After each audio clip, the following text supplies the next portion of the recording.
नर्मदे हर.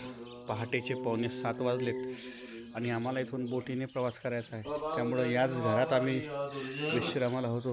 हे सरपंचाचं घर आहे आणि इथेच समोर खाली या खाडीमध्ये बोट आहे. त्या बोटमध्ये बसून आम्हाला ही हतनी नदी जी आहे ही पार करायची आहे. रात्रीचा विश्राम नदी किनारेच होता आणि सुंदर वातावरण आहे. अजून आम्हाला नावडी बाबा काही उठले नाहीत, त्यामुळे आता त्यांच्यावर अवलंबून आहे सगळं.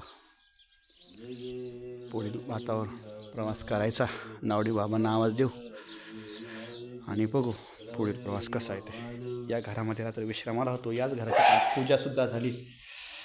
ते यज्ञकुंड वगैरे आहे, दिसत नाही अंधारात. नर्मदे हर. नर्मदे हर.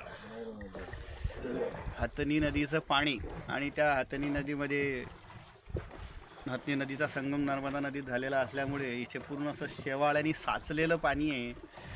प्रवाह तर नाही आहे, पूर्ण हिरवळ या पाण्यावर आहे. अशा प्रकारचं पाणी आहे, पूर्ण हिरवं. रात्री छान विश्राम मिळाला. तिकडं सुंदर सूर्योदय होतोय. सकाळचे 7:30 वाजले. रेकॉर्ड करण्यासारखं काही दिसतच नाही, काहीच दिसत नाही. पूर्ण वाफ आहे. नर्मदे हर.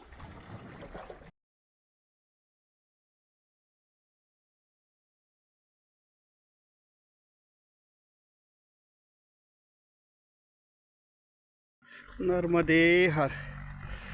हा सूर्यनारायण आहे. आजचा प्रवास जरा अवघड दिसून राहिला. खाली शेत आहे तुरीचं, पण माझ्या पुढं समोर 10 किंवा जास्तीत जास्त 20 फुटावर एक बाबा चालतोय, तो दिसत नाही. झाडाखाली एक मैया येत आहे तिकडून, ती पण दिसत नाही. कॅमेऱ्याचं रेझोल्युशन तर फारच कमी आहे, पण डोळ्यांचंही काम होणं आहे. काहीच दिसत नाही. सकाळचे 7:15 वाजले, अजून सूर्यनारायण काही जोर मारायला तयार नाही. आणि अख्खं धुकं आहे. माझ्या पाठीमागे एक बाबा चालतोय, तोही दिसणार नाही. मैया दिसते जाताना. अख्खं धुकं आहे, सपशेल काही दिसत नाही. पहाडी प्रदेश आणि आजही दड खूप जास्त पडला, त्याच्यामुळे होत असेल. ओछ म्हणतात ते, ओछ. नर्मदे हर. नर्मदे हर. सकाळचे 11:15 वाजले. जलवट, विख, डही इथं आता सध्या मी पोचलेलो आहे. आणि इथून डही जे गाव आहे, हे गाव 5 किलोमीटर अंतरावर आहे. तर तिथपर्यंत जायचं आहे आणि दुपारच्या प्रसादीचा लाभ मिळवायचा आहे. तसं प्रसादीचा लाभ मिळवणे किंवा परिक्रमेमध्ये कुठे थांबणे हे वेळेनुसार गरजेनुसार ठरतं. काल संध्याकाळी आम्हाला जिथे संध्याकाळ झाली तिथेच थांबावं लागलं.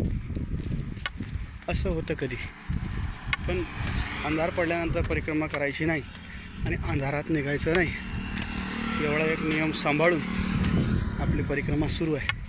आज जोडीदार धाडला आहे पुढे, कारण त्याच्या कमी चालीमुळे आपलीसुद्धा चाल कमी पडते, त्रास वाढतो. आता निश्चित चालीपर्यंत चाललो तर सोपं जातं. हळू चालला तरी त्रास होतो, फार जोरात चालला तरी त्रास होतो. सहज जे चालता येईल ते चालायचं. नर्मदे हर. नर्मदे हर. आज दुपारचा विश्राम या ठिकाणी कमलदासजी महाराज साधना कक्ष येथे दही येथील श्री हनुमान मंदिर अन्नक्षेत्र या ठिकाणी झाला. सुंदर प्रसाद आणि दुपारचा विश्राम झाला. भोजन प्रसादाची 12:15 आम्हाला 12:30 मिळाली. आता जेवण करून थोडा विश्राम करायचा आणि पुढील मार्गाला चालायचं. नर्मदे हर. मात गंगे हर. जटाशंकरी हर.